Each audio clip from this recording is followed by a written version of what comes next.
Hello everyone. Today we will do the third part of our chapter Nutrition in Plants. How nutrients are replenished in the soil. Have you seen farmers spreading manure or fertilizers in the fields or gardeners using them in lawns or in pots? Do you know why this is done? अब आपने कई बार देखा होगा कि जो farmers होते हैं वो खेतों में फर्टिलाइज़र्स का और मेन्योर्स का इस्तेमाल करते हैं। और जैसे गार्डनर आता है हमारे घर में, तो अगर हमारे घर में लॉन होता है तो वो उसमें कुछ केमिकल फर्टिलाइज़र्स या कुछ खाद डालते हैं, या हमारे घर में पॉटेड प्लांट्स होते हैं तो हम उसमें कुछ मैन्योर या फर्टिलाइज़र्स डालते हैं। तो ये सब हम क्यों करते हैं, क्यों हमको सॉइल में अलग से मैन्योर्स फर्टिलाइज़र्स डालने की ज़रूरत पड़ती है? You learned that plants absorb minerals and nutrients from the soil, so their amount in the soil keep on declining. Fertilizers and manures contain nutrients such as nitrogen, potassium, phosphorus, etc. These nutrients need to be added from time to time to enrich the soil. We can grow plants and keep them healthy if we can fulfill the nutrient requirements of plant.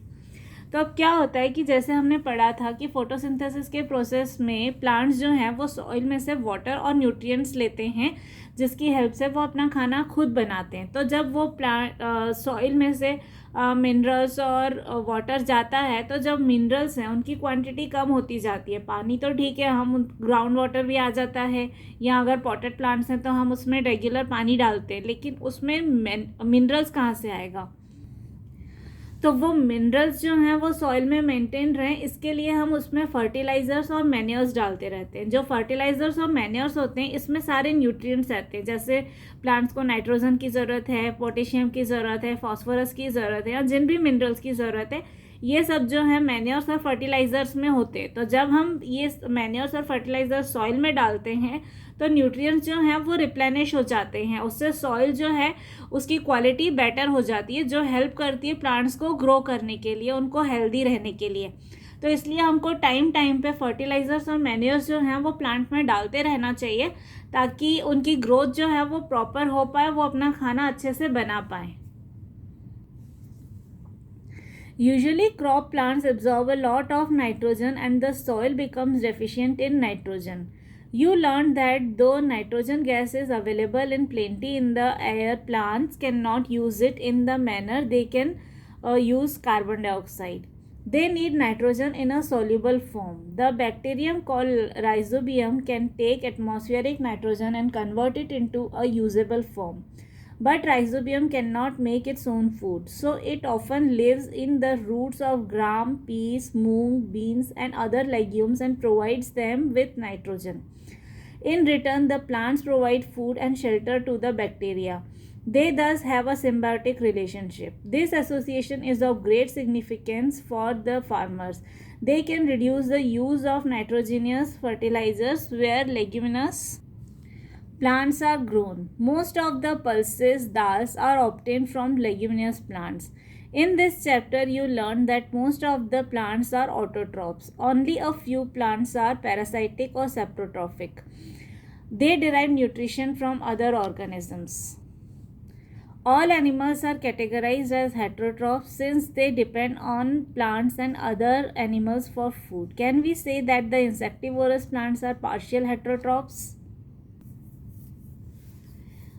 Usually जो plants हैं वो nitrogen जो है वो soil में से absorb करते हैं, तो उससे सॉइल में जो नाइट्रोजन होता है वो कम होता जाता है।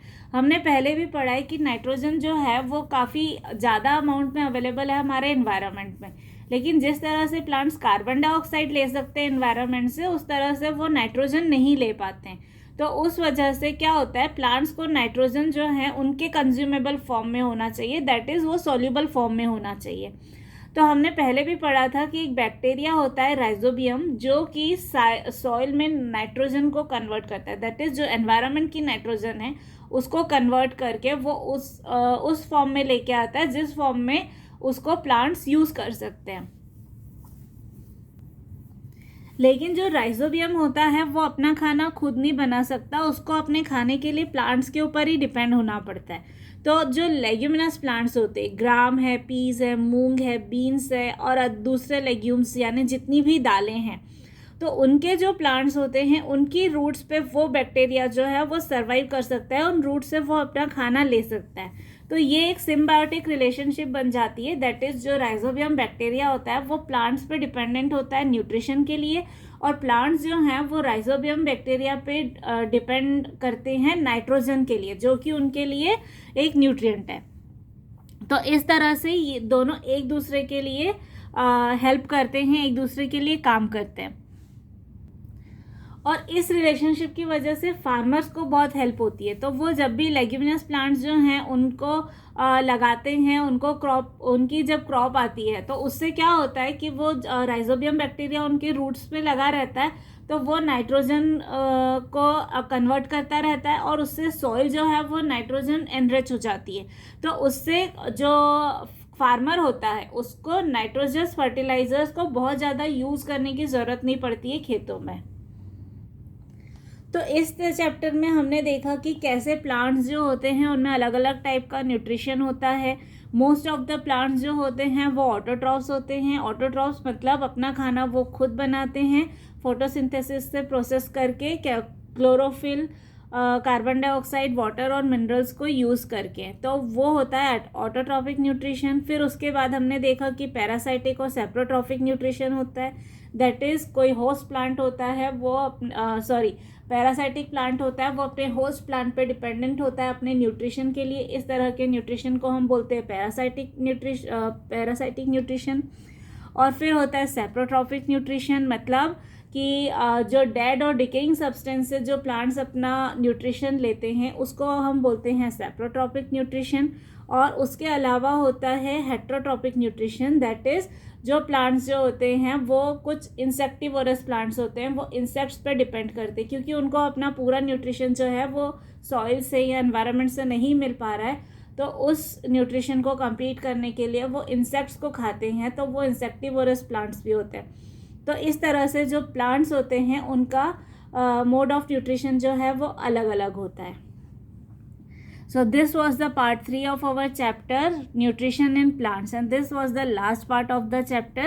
If you have any doubt or query, you can ask me in the comment box below. Also don't forget to check the description box for the links of other chapters and the other parts of this chapter. Thank you everyone.